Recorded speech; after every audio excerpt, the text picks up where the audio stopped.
Pernah kepikiran nggak? Apa sih yang bisa kita pelajari tentang ekonomi global cuma dari sebungkus mie instan?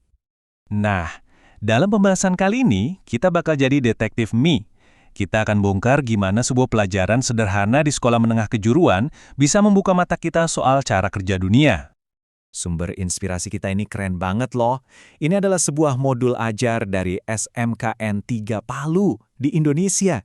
Ini jadi bukti nyata kalau pendidikan itu bisa jadi sebuah petualangan yang seru. Oke, kita mulai petualangan kita dari bagian pertama, yang jadi umpannya dari seluruh pelajaran ini, yaitu menjadi detektif mie.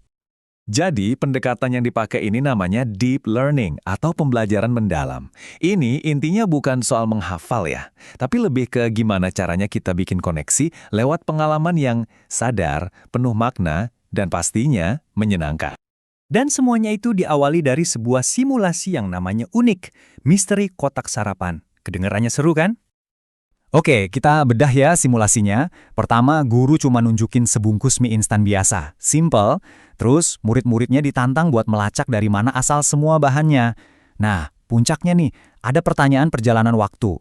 Kira-kira mie instan ini bisa ndak ya dibuat di tahun 1920? Pertanyaan ini benar-benar maksa mereka buat mikir soal teknologi dan konektivitas global. Nah, di sini bagian menariknya. Ternyata perjalanan sebungkus mie itu global banget.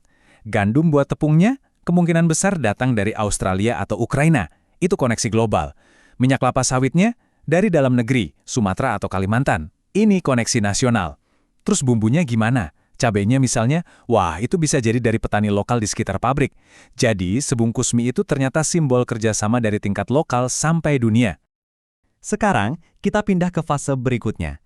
Di sini, proses belajarnya nggak lagi di dalam kelas, tapi langsung terjun ke dunia nyata di lingkungan sekitar mereka. Metode yang jadi intinya adalah discovery learning atau pembelajaran berbasis penemuan. Jadi ini model di mana siswa secara aktif menyelidikin masalah di dunia nyata buat nemuin ilmunya sendiri, bukan cuma dikasih tahu jawabannya. Jadi mereka itu ibaratnya peneliti, bukan sekedar pendengar pasif. Oke, jadi para siswa ini dikasih satu rumusan masalah utama. Gimana sih kondisi ekonomi dan pendidikan yang sebenarnya di lingkungan sekitar sekolah kita? Pertanyaan ini langsung mengubah lingkungan mereka jadi semacam laboratorium hidup. Nah, ini dia misi lapangan mereka. Tugasnya jelas banget.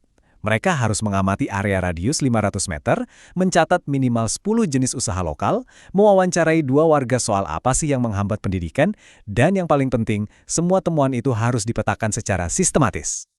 Sekarang, mari kita lihat gimana data mentah dari jalanan tadi diolah jadi sebuah wawasan yang kuat dan punya cerita.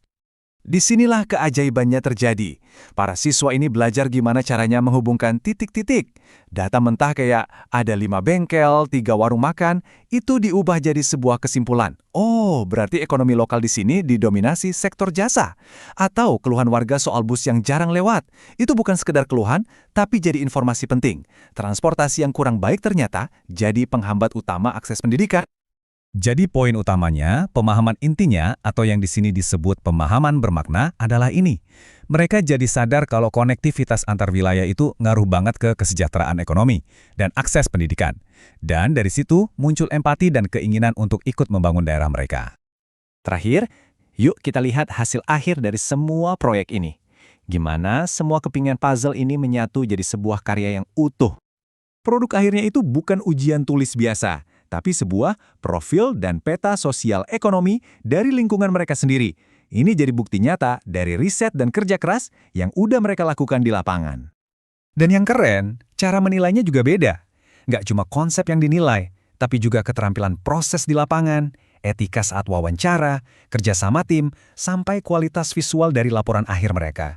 Ini benar-benar penilaian yang komplit, 360 derajat. Nah, sebagai penutup, ada satu pertanyaan reflektif yang kuat banget dari pelajaran ini. Pertanyaan yang sama yang diajukan ke para siswa, sekarang saya lempar ke Anda. Coba deh pikirin. Apa sih satu hal baru yang mengubah cara pandang Anda terhadap lingkungan sekitar Anda sendiri?